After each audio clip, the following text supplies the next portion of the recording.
हमेशा कहते हैं घर गुलजार होता है, माता पिता को एक नया जीवन देते हैं, नई जिंदगी की शुरुआत होती है उनकी। पर कई बार ऐसा होता है कि ये छोटे बच्चे शायद उनकी किस्मत में ऐसा लिखा होता है, लेकिन कई बार प्रीमेच्योर हो जाते हैं, जिसकी वजह से काफ़ी कठिनाई भी हो सकती है। लेकिन आज मेडिकल टेक्नोलॉजी इस मुकाम पे पहुंच चुकी है कि हर तरह से सुविधाएं अस्पतालों में उपलब्ध हैं।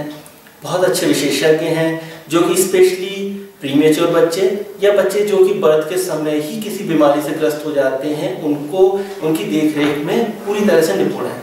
ऐसे ही एक डॉक्टर हमारे साथ हैं, डॉक्टर कविता शर्मा, नीनोटोलॉजिस्ट हैं, पीडियाट्रिशियन हैं, मेट्रो हॉस्पिटल जयपुर में। आइए आज उनसे बात करते हैं कि क्या होता है, क्यों होते हैं प्रीमेच्योर बच्चे, उनका कैसे इलाज होता है, क्या क्या सुविधाएं हैं मेट्रो हॉस्पिटल में, क्या कर सकते हैं उनको। वेलकम डॉक्टर कविता। जैसे मैंने कहा कि जब एक फीमेल प्रेग्नेंट होती है तो बहुत से अरमान होते हैं उसकी फैमिली के कि बच्चा आएगा, हम ये सेलिब्रेशन करेंगे। बट कई बार ऐसा होता है, सिचुएशंस ऐसी हो जाती हैं जहाँ पे बच्चा प्रीमेच्योर हो जाता है। तो सबसे पहले मैम आप हमारे दर्शकों को ये बताइए कि क्या रीजंस हैं जिनकी वजह से आज प्रीमेच्योर डिलीवरी के चांसेस हो जाते हैं या बच्चा प्रीमेच्योर हो जाता है, वेट गेन नहीं होता, क्या कारण होते हैं इनके?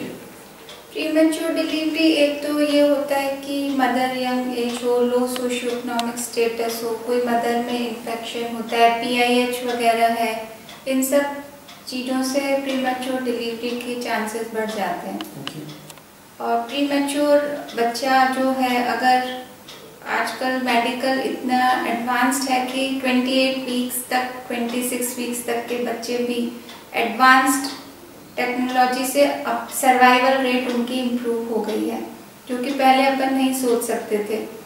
तो जो बच्चे प्रीटर्म होते हैं उनको NICU में एडमिशन करते हैं, उसके बाद उनका ये देखते हैं कि सांस की दिक्कत है, तो इनमें वो लंग इमेच्योरिटी होती है, सर्फेक्टेंट की कमी होती है, जो ट्रू प्रीमेच्योर होते हैं।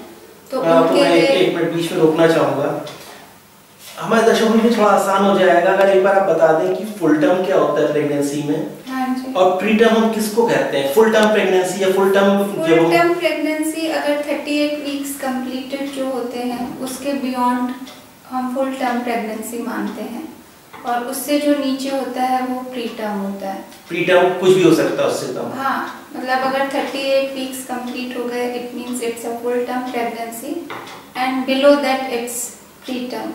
और जितना कम गेस्टेशनल एज होगा बच्चा उतना ही प्री टर्म होता है। तो उसमें सारे जो रिस्क होते हैं एसोसिएटेड विद प्रीमेच्योरिटी वो इंक्रीज हो जाते हैं। एक तो वेट कम जितना होगा तो बच्चे को रिस्क रहता है, प्री टर्म ज़्यादा होगा तो उसमें ये जो प्रीमेच्योरिटी के कॉम्प्लिकेशन होते हैं कि RDS जिसको अपन बोलते हैं, तो हाइलाइन मेम्ब्रेन डिजीज जो होती है सर्फेक्टेंट की डेफिशिएंसी के कारण, उसका रिस्क, इन्फेक्शन का risk, ICH, jaundice, everything that is complicated due to prematurity, it's associated with prematurity. और जितना कम वेट है, जितना प्रीमेच्योर है, उतना ही इन चीज़ों की रिस्क बढ़ जाती है। प्रीमेच्योर आपने कहा कि अगर 38 वीक्स के कंप्लीट होता है तो हम उसको मान लेते हैं कि फुल टर्म है। कई बार ऐसा होता है कि फीमेल की प्रेगनेंसी तो 38 वीक्स की हो गई, बस बच्चा 2 वीक डिलेड चल रहा है। कई बार होता है कि हफ्ते भर का डिले चल रहा है उसका। 38 to 40 weeks it means normal है। 38 वीक्स कंप्लीट हो जाए till 40 weeks it is term.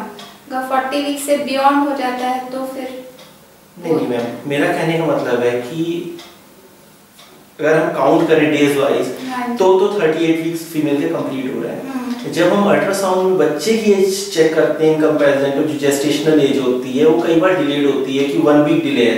अगर आपको LMP एग्जैक्ट पता है और EDD एग्जैक्ट, LMP एग्जैक्ट पता है तो EDD मतलब क्वाइट डेफिनेट वो होता है, श्योर मेथड होता है। नहीं, वो तो हमारा श्योर हो जाता है मैम कि LMP श्योर है, बट बेबी की जो एज है कि 38 वीक प्रेगनेंसी हो गई but gestational age of the baby is 36 weeks, यानी कि बेबी की जो ग्रोथ है वो 2 वीक स्लो चल रही है। तो उसके फिर अलग कॉज होते हैं उसमें, लेकिन अपन ये नहीं कह सकते कि is it called a preterm? फिर वो होता है कि low birth weight, intrauterine growth retardation, that is different issue. Prematurity is different, this is different. Means की age of female is considered, मतलब female of pregnancy completed weeks जो होते हैं, मतलब एज पर the dates that is considered age term and preterm and full term. बच्चे की जो जेस्टेशनल एज है उससे कई बच्चे जैसे टर्म होते हैं, दे हैव कंप्लीटेड, कुछ आगे चल रहे होते हैं, ये होता है, देयर वेट इज लेस, तो इट डजंट मीन कि वो प्री टर्म है। अगर फुल टर्म उसमें भी वेट कम है तो उसको अपन प्री टर्म नहीं कर सकते, वो लो बर्थ वेट बेबी है, दैट इज डिफरेंट थिंग। ठीक है, अभी आपने वेट की बात की कि लो वेट बेबी, हाँ जी, राइट वेट क्या होता है बेबी का? अगर it is considered a normal, उससे कम इज अंडरवेट, यस, उसके कम है तो that is low birth weight baby, low birth weight baby. और क्या ये लो बर्थ वेट बेबी जो इनको कुछ स्पेशल रिक्वायरमेंट होती है, स्पेशल मेडिकल अटेंशन चाहिए होता है इनिशियली? लो बर्थ वेट में स्पेशल हो तो चाहिए होता है इनिशियली। आप इनमें अगर आईयूजी आ रहे हैं तो इनमें हाइपोग्लाइसीमिया, पॉलीसाइथीमिया, डिस्ट्रेस, इनके फिर अलग वो होते हैं प्रॉब्लम्स। जो लो बर्थ वेट और ग्रोथ रिटार्डेड बेबी होते हैं उनके अलग प्रॉब्लम होते हैं, तो इनको भी इनिशियली दे मे नीड एनआईसीयू एडमिशन। तो ये क्या ऐसा होता है कि जो लो बर्थ वेट बेबी हैं तो इनके इनिशियली जो कंप्लीट ग्रोथ होनी चाहिए वो नहीं हो रही है, तो क्या ये लाइफ लॉन्ग कुछ प्रॉब्लम हो सकती है? पीरियड में बच्चे को ऐसे कोई दिक्कत नहीं होती, तो आपका नॉर्मल अपन एक्सपेक्ट कर सकते हैं। हमारे पास यहाँ मेट्रो हॉस्पिटल में किस तरह की सर्विसेज हैं रिगार्डिंग लो बर्थ वेट बेबी या प्रीमेच्योर बेबीज जो होते हैं, इनके लिए हमारे पास क्या क्या फैसिलिटीज हैं यहाँ मेट्रो हॉस्पिटल में? यहाँ एक आपके एक गुड एनआईसीयू है, well equipped, round the clock trained nursing staff, yes, with CPAP ventilator, सब वो अवेलेबल हैं। तो जो आपको चाहिए होता है कि ट्रेन स्टाफ 24 आवर्स के लिए round the clock observation bye a paediatrician and well equipped NICU, वो यहाँ पे अवेलेबल है, इंक्लूडिंग सीपैप एंड वेंटिलेशन।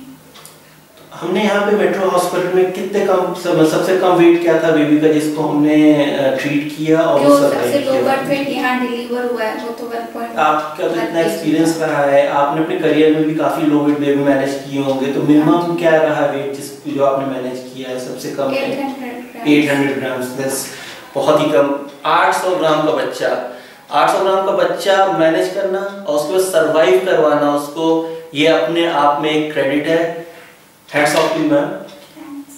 और मैं एक चीज और पूछना चाहूंगा कि जो ये लो वेट बेबी होते हैं इनका जनरली क्या खर्चा आ जाता होगा, क्योंकि ये अनफॉर्सीन एक्सपेंस होता है, इसको कह लीजिए कि बच्चे का कभी आपको पता नहीं होता, माँ बाप कभी प्लान नहीं करते।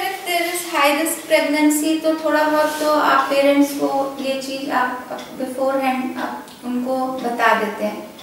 ट्विन प्रेगनेंसी है या हाई रिस्क प्रेगनेंसी है तो आप पहले ही साउंड कर देते हैं पेरेंट्स को कि दे मे नीड एक एवरेज कॉस्ट क्या आ जाती होगी पर डे की बेबी की, अगर लो वेट जैसे हम एक 1400 ग्राम का बच्चा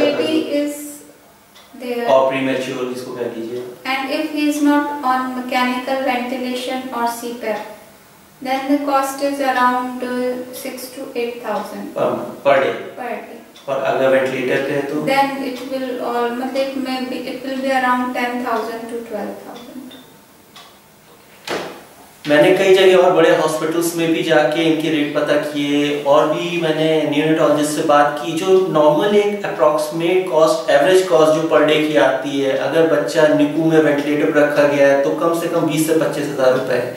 यहाँ पे एक कॉस्ट उन्हीं सर्विसेज के साथ, उतने ही स्पेशलिस्ट के साथ, राउंड द क्लॉक सर्विसेज के साथ 12,000 रुपए है।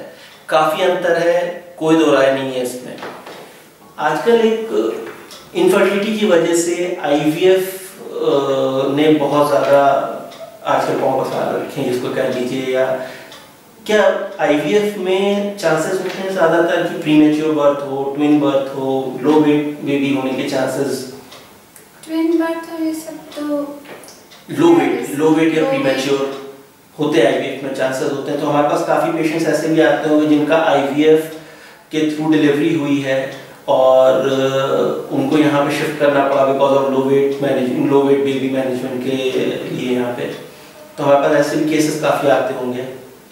तो क्या उन बच्चों में नॉर्मल जो लोबिट बेबीज हैं और वो जो बेबीज आते हैं उनमें कोई डिफरेंस है? Because of IVF they are similar, उनका सेम लाइन ऑफ ट्रीटमेंट होता है, उसी तरह से चलता है, कोई उसमें नहीं। हाँ, बस ये है कि आईवीएफ ट्रीटेड है तो इट डजंट ऑल्टर द मतलब further treatment, line of treatment वही रहेगा फॉर जो बेबी।